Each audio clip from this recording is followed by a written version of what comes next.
How's it going, everyone? Welcome to Bitcoin Magazine Live. I'm Chris Alamo, and this is November 29th, 2022. How's it going, Nolan? I love life, Chris. I love life. All kinds of stuff going on in the world, but the path to hyper Bitcoinization is before us. We're looking forward to it. It's a tough Bitcoin winter that we're living through right now, but at our event, May 18th to 20th, we're going to have a chance to get away from the winter and start experiencing a whole new world. But we're still stuck with the insane news of the day. The insane news of the day, Chris. Isn't it nuts? Yes. The insane news Um, is, yeah, go ahead. Sorry, didn't mean to cut go you off you there. know yeah, just looking at Apple, and I don't even know where to start. It's like, which of the anti-free speech policies should we cover first? So in the case of Apple, it could either be the advertising coordination to starve Twitter of advertising, or it could be the story we covered yesterday of Chinese collaboration with the Chinese Communist Party in order to limit the effects of airdrop through an app update in a coordinated effort to keep protesters at bay. Or what we're covering today, which looks like the biggest one, is what we predicted, the basically the Operation Choke Point, right? The same old thing we've seen in political donations and in banking, the same thing that Bitcoiners have had to live through with the Bank Secrecy Act being used against Bitcoiners in order to suppress various activities through the banking sector. We're now seeing it replayed through the app stores. There's only 2 app stores. And it looks like Mr. Elon Musk is going to lose his status in the App Store if Tim Apple gets his way. What do you think about this, Chris? It's pretty crazy stuff. Yeah, it's really crazy. I know, like Elon with Tesla, it's more of like a data company. I know that they are doing a lot with, trying to map forward the future of autonomous driving and all of that. But yeah, I know a lot of people see it as a car company, but I kind of see it as a technology company. It'd be interesting if he pivots his technology to doing a phone. He said in a tweet that, like, kind of tongue in cheek response, like, I'll do it if I have to, but I don't know if he wants to necessarily do that. He's pretty spread thin already with all the ventures that he has. But yeah, no, it's really crazy. I hope this doesn't come to a head at that way, but it looks like it's headed in that direction for sure. Well, doesn't he have a natural advantage? And couldn't it be interesting for Bitcoin? We saw yesterday he released his, or 2 days ago, he released his deck for the board at Twitter, talking about all kinds of updates that he was going to have. And one of them at the end was that payments piece, right? So he's threatening the phone, but remember how many satellites he's put in the air. So suddenly he doesn't have to deal with the service providers to hook you up, to hook your iPhone up to the network. So there's no T-Mobile needed, there's no Sprint needed. Theoretically, he could offer a major competitive advantage for a Tesla branded phone or an Elon Musk branded phone. So I look forward to this with great attention. I love the iPhone, but boy, would I be happy to trade up for something like that if it got rid of the cell phone bill and I could just consolidate my Starlink bill. That'd be interesting, kind of all under one umbrella for sure. But I guess we have more interesting news on the horizon too. Investigating the collapse of FTX. Nolan, if you want to expand on that, what's going on in that world? Well, what's amazing is that there's been no movement again, right? And I always go back to his original tweet, truth and beauty, beauty and truth, right? The whole point of that was that you don't need to look further than this little construct, truth and beauty, beauty is truth, because everything is there before you. And this continues to look exactly like it looks. Like, this is not looking good for anyone involved. But we continue to wait and see if SBF is going to speak publicly tomorrow at an event with Andrew Ross Sorkin in the New York Times. I don't know. We'll see. Right now, the confusion is he was just a hedge fund that managed the money a little bit improperly, and that it was, wealth management thing went awry. They have no concept of the difference between custodial and financial and wealth management, and the different fiduciary duties that come with both of those positions in this infrastructure. So complete abandonment of any journalistic integrity principles. No one understands what's going on. And it looks like we're going to have some testimony on Tuesday, December 13th. What it's being called is investigate, and that'll be in Congress, investigating the collapse of FTX Part 1. And they're going to have some witnesses there. we'll see what's made of it. It looks like the frame is still even off. Who knows?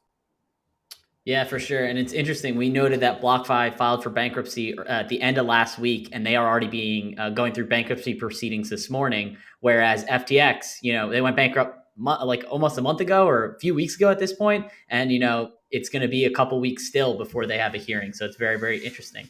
But I guess One of those stories, it is as it looks. I don't think we need to spend too much time looking for too many details. It's as bad as it looks. Yeah, for sure. Well, I guess maybe he bought himself some time, or at least that's the way it appears. So not only were they caught in the act of bribery in the sense of maybe political contributions, like we've noted in the 2020 campaign as well as 2022, the midterms that just passed here in the United States, but he was also trying to bribe potentially regulators. So there was a company called Better Markets. They seem to be like a firm that's tied very closely, or kind of like a lobbyist group that's tied to the CFTC. And there was a note or a headline that was caught from it. There was a note that SBF is a very generous person and floated the possibility of a contribution of $1 million or more to the Better Markets organization to try and earn some trust with the CFTC, or earn some insight, basically. After being told that a donation would not sway the group's skepticism towards FTX's application, an FTX official responded, "Oh, I don't think Sam would agree with that." So maybe exactly as you said, Nolan, it is as it appears. Well, there's a lot of questions about the CFTC here. There's the questions about election prediction markets. Of course, FTX was involved in those, and then suddenly they were made illegal before this election. There's questions just in general about the composition of the CFTC. Historically, the CFTC was not an important regulator whatsoever in the United States. It was in the wake of the financial crisis that it gained a lot of powers and was really given its teeth at the time. Now, no one has really even attempted to manipulate it to this extent that we fear could have happened in the last few months. But the entire commissioner's board now at CFTC is all recent appointees. So from the moment donations began from the FTX entity until now, all the commissioners have been replaced. And I think if this investigation that the House is doing is going to have any credibility, they're going to have to pursue all avenues through the CFTC to find out where the corruption began and ended, because clearly there's something up. When we even underlined those prediction markets I mentioned earlier, they didn't give a reason for the prediction markets, election prediction markets, for being banned. In the event of no reason given, it's okay to assume corruption, because why wouldn't you give a reason? If you're trying to hide something, which I have no proof is being done, other than nothing has been mentioned, nothing has been said, and no explanation has ever been given about the prediction markets being closed, we can only assume corruption. So hopefully this investigation, we have not many details on what's happening, but I don't expect them to be able to get into this kind of detail. I'll be surprised if they can tell the difference between Bitcoin and a shitcoin by the end of it. So we'll see. Yeah, definitely. Well, there's news coming out of Fidelity. You want to talk about it, Nolan? Well, there you go. So it's not all bleak within this bear market, with all this bad news, with all these corporate miscreants and awful behavior from Apple and regulators. A breath of fresh air. Abby Johnson. So Abby, the person who runs Fidelity, has been focused on Bitcoin for a lot longer than most people think, and directing people within her company. A lot of people don't know, but Nick Carter, whose star continues to rise, was once on her team. He did that sort of right out of college, and provided a lot of insight, a lot of context for her. And she was mining Bitcoin with a group that she called the Bitcoin Vikings. And now to see them push to this point. Now, the one thing we got to talk about, though, and it's important, is that it's another one of these paper Bitcoin accounts. So you're never going to get the actual Bitcoin. It's always going to be Bitcoin that is supposedly held by them, and then you have a claim on it in this account system. So like we're used to seeing in most of the brokerage systems out there, right? Not really that different than what we see with Robinhood or other things. So we do hope that they get past that. We do hope they get past that limitation that they have, and adopt something more along the lines of Cash App that would give people direct access from their Bitcoin account to a wallet without an intermediary. But we'll see if that goes that way. Yeah, definitely. And I think it's important to highlight the risk. While it is advantageous for people that have accounts to be able to convert a portion of it to Bitcoin, but just be mindful that it is paper Bitcoin, exactly as Nolan said. You don't have custody of it, not your keys, not your coins. And I fear with things like this, we might go down the risk of gold's route. It is a lot easier to self custody your own Bitcoin compared to gold. You have to actually store it, or physical location. You can obfuscate how you store your Bitcoin with a multi sig and distribute it in various locations. Where gold, it's kind of like it's the point of where it is where it is, versus Well, living in the internet age. and honestly, with this rehypothecation of Bitcoin or with the paper Bitcoin, this past bull market that we all experienced in 2020, 2021 lacked something that previous ones had that was always a lot of fun, which was the Bitcoin blockchain got congested from demand, right? It was the price went up because it was even hard to buy it on chain because there were so many people trying to do it that at the top of the market in 2017, it was very difficult to use and the transaction fees were so high. And now you could say that's a bad thing, right? Transaction fees are high. People were upset. They thought it was a bad thing about Bitcoin. But I just said, well, that just means people are interested. How could this possibly be bad? Of course, you don't want to base a system on high transaction fees for long. But during the run, for those brief moments when it was so high, it was like 50, 60, $70 equivalent transaction fees at the time. Everyone was saying, well, you know, this could be bad. We don't want these big fees. But a lot of people were saying, well, look at the demand. This is part of one of these big runs. And we got nothing like that this past one. There was no experience like that because the paper Bitcoin people were out there not allowing the congestion to be manifested on the chain, because the thing is wrapped like a coil and you're supposed to see that kind of demand happen. You're supposed to see it in the Bitcoin blockchain. You're supposed to see demand. You're supposed to see people trying to use it, especially the top of the market like that. And we were deprived of that from these folks. We were deprived of that experience. So we hope the next bull run will be able to experience that clamor to buy it again. Definitely, for sure. Well, Netherlands has to continue their fight. So we were talking about them yesterday as they were outside the House of Representatives protesting CBDCs. Well, it seems that they need to continue the farmer protests that were done earlier this summer. So Netherlands has to compulsorily purchase close to 3,000 farms to comply with EU's environmental regulations. I find this pretty absurd. At what point is it like this is detrimental for my country and my constituents? I think maybe because they're lumping together the EU. Christine Lagarde has been pretty famous in saying, anti-fragmentary policies, meaning that she wants to keep the EU together. So, Nolan, when are the adults going to show up in the room and say this is not good for our people? They were never there. It's time to write the continent off in some ways. Like even look at their fake money to begin with, their euro thing. You know, the pictures on the euro are fake. They're not real. Like they do like a window and architecture. They're trying to harken back to the deep history of Europe, but they couldn't agree on actual real things to put on the money. So they put fake things, like fake windows that don't exist, fake doors, portcullises, and things that aren't real. There's no real example. It's just not that it's as if they're lacking architectural inspiration in order to put famous architectural monuments on their money. They didn't even bother. So just look at what's going on there. They are financially illiterate. They are energy illiterate, right? You've got Greta, who's got blood on her hands at this point. I mean, is she not responsible? They listened to her, right? They followed her advice. So she got her way, and they created a whole energy matrix based on the happiness of a teenage girl in high school. And at a certain point, we just have to say they get what they deserve.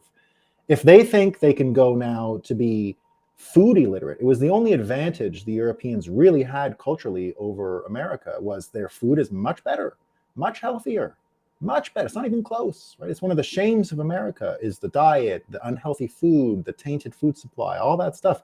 Europe, much fitter people living really well. They're going to close all these farms. They're losing their last thing. What are they going to eat in the meantime? Is it corn syrup for them too now? Are they going to get bugs? Are bugs coming? We don't know. We don't know. But, I don't have a lot of, not too bullish on that old continent. England, on the other hand, after getting out of the EU, it's a pirate island again, and I'm pretty sure they're going to do fine, right? For sure. We'll see. Well, it appears the creditors of BlockFi might be getting lucky. Do you want to tell us about this story, Nolan? Yeah, this is good news. So weirdly, you pay a regulator to help consumer protection theoretically, right? So you should be able to pay. They had to pay this thing to be regulated for consumer protection to the SEC. But it turns out that paying the money, I think it was like $20 million to the SEC, didn't do anything because no one was protected. The whole thing was a scam. So they never actually did the job. You were just paying for a stamp. It's like, farming, industrial farming, and buying the organic label, right? It's kind of the same idea. They were buying the organic label off of the SEC to say that this was a consumer-friendly and safe consumer product. Nothing could have been further from the truth. So why do they have to pay the money? Well, it turns out that if you pay these regulatory fees up front or whatever, and you do go bankrupt within a certain amount of time, the money is forfeit. So it looks like the SEC will have to contribute the portion of money, I think $20 million, to the creditors of BlockFi. So it might be added to the pool so that the BlockFi users can actually get some money from the SEC. Hopefully it all works out that way. I might, you never know. There might be some, we didn't know about the thing, and there was another form you didn't fill out. So I wouldn't put too much credit in them. But let's always remind our audience, right? Let's always remind our audience. There is a piece of litigation out somewhere in the United States right now. I forget what court, but I've been following it, which said that it is unconstitutional for the SEC to even have an adjudication board like a tribunal, or to be able to even put any form of penalty out there. And the reason is they're government employees. They're not the separation of the judiciary and the legislative branch, which is a foundational constitutional element of the United States. The judiciary is not supposed to be part of any government bureaucracy or board, but the SEC is absolutely that. The judiciary is there. The argument for it is that civil courts now can't understand anything about securities law because it's become so hyper-specialized, because the adjudicative body and the regulator are one and the same. And they're just, speaking in an echo chamber and spinning and spinning and spinning to a point where everything they do makes no sense to the people on the outside. The reason that the result of that is this thing you have in law where securities lawyers are sort of seen as the brain surgeons of law. Oh, they're so smart. It's not true. It only happened that way because their field became so specialized and then guarded, walled from other people being able to participate, because it makes no sense. It's so difficult to make sense of. So the idea here is that they should be able to bring those courts back to the civil court to keep it simple so that people can actually understand what's going on and be able to track it again. We're nowhere near that. They're paying millions of dollars, and hopefully they have to give it back. Yeah, for sure. And I hope the creditors are made whole, but obviously in a lot of the bankruptcy proceedings, that's never really the case, but we'll see. Other things that are potentially going bankrupt or seem to be that way is yield seems to be spiking on a couple of these platforms. So Dylan LeClaire and the Bitcoin Magazine Pro team have been doing an excellent job warning people about these things. They had big warnings about obviously FTX's collapse. They were looking into the Terra Luna collapse as well, a few other things, Celsius and Voyager and such. So there's some great signal on Twitter that you can find there. But it seems the next thing that might be collapsing is KuCoin as an exchange. Right now, their yields have spiked to 320% APR on your Bitcoin if you leave it on the platform.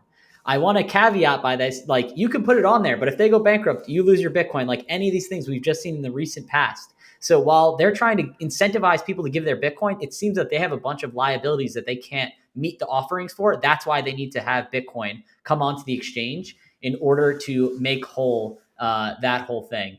So yeah, it's not good that they're leaving this all on their platform, but remains to be seen whether they will remain solvent or not. Nolan, anything you want to add there?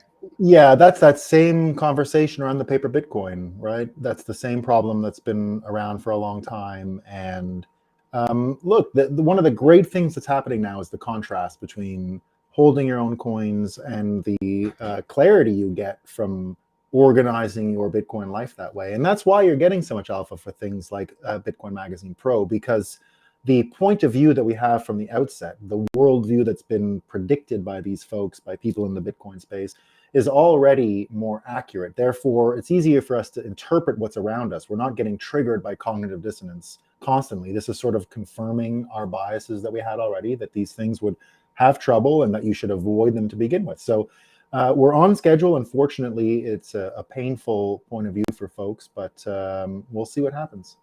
There you go. Yeah, no, I guess the next thing we want to talk about, circling back to Twitter. So it seems with Elon Musk back at the helm, they're no longer enforcing COVID-19 policy. You want to expand on that, Nolan? Yeah, I mean, look, you want this stuff to be able to happen, and you want, and I guess it's almost the same argument, like the way the FTX crash has helped contrast Bitcoin financial literacy, Bitcoin best practices, Bitcoin advice, basically, right? That whole contrast can actually be applied even to debates on platforms like Twitter, because in the end, the answer wasn't do your own research. It was understand your own risk and manage your own risk. And that really wasn't available to people. In order to prevent people from managing their own risk, they stopped people like Alex Berenson. Now, Alex Berenson, as far as I can tell, is the person who got the most things wrong. But he's still important to the system because he's willing to push to get things wrong. You have to be willing to do that. You have to be willing to say, is this wrong? But still, we live in a world where I guess everyone's watching this new Died Suddenly documentary. I haven't seen it. But again, this thing is designed to mislead, right? You're to walk away with one point of view, and I've already seen, the debunks of it saying, well, look, you ask any embalmer about what veins look like on dead people, they're going to look exactly the same as these supposed veins that were taken out. So I don't know anything about the story, and I want things like that story to be out there for sure. Died Suddenly, I think important that people talk about this. There is something going on for sure, but what I've learned from COVID is that science is broken. Right? Science is broken. Like, it doesn't work for us to even manage our own risks. So for us to have said that one platform could have understood it better and that it needed to be policed, and that allowing, so-called dissident news to pierce through the veil, might have seemed like a good idea a while ago, but at this point it's a farce and no one knows anything about this stuff. And my advice is, don't believe anything you read on Twitter about COVID, including all the new stuff that's going to come online now that the COVID policy is relaxed. And don't believe anything that was on Twitter in relation to COVID when the policy was enforced. Basically, don't believe anything you read on Twitter about COVID is about the best you can do, or on YouTube, or on any of these things, right? In the end, you got to manage your own risk. That doesn't mean do your own research, right? That stuff. But you got to figure out what you're willing to tolerate. Yeah.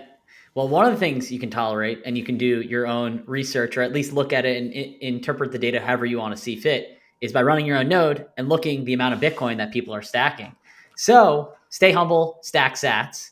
Non-Bitcoin whale investors break new Bitcoin all-time accumulation record. So currently, in contrast, the number of addresses holding 1,000 Bitcoin over just hit a 3-year low. So, the addresses that have 1,000 Bitcoin in a single address, obviously a lot of them are probably exchanges or OG whales in the space, but the number of addresses holding 0.1 Bitcoin or 10 million sats just hit a new all-time high, over 4 million addresses with more than 0.1 Bitcoin, which is fantastic. This is awesome. I think this is just shows to Bitcoin playing out. And like I said, you can run your own node and verify yourself by running the own software that you want to see to verify exactly what we're telling you. But this is kind of something that we're pulling from Glassnode and pulling off their charts. Even there's a little bit of trust when you're using Glassnode, but you can try and verify the addresses that they're pulling, that they're showing on chain, because Bitcoin's a public ledger where anyone can verify it.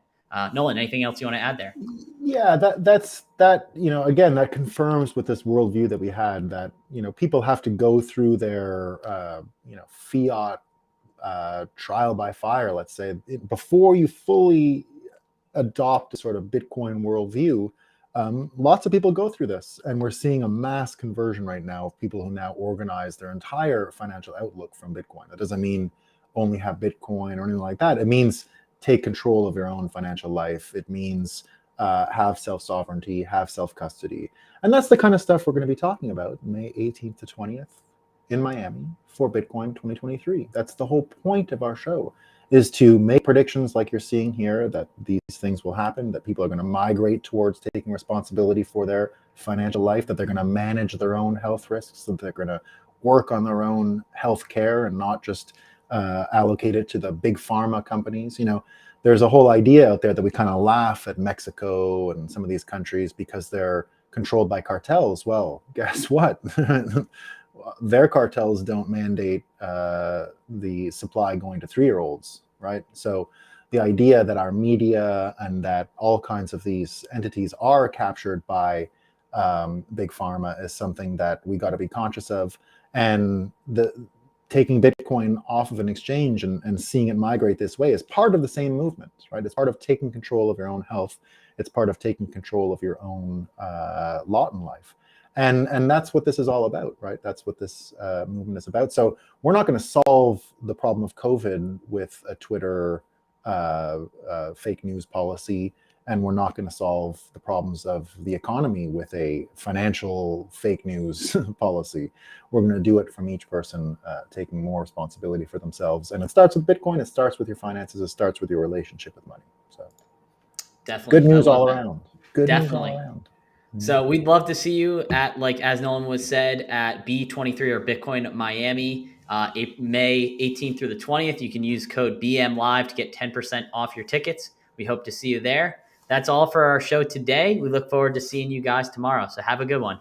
Peace out, everyone. Peace, team.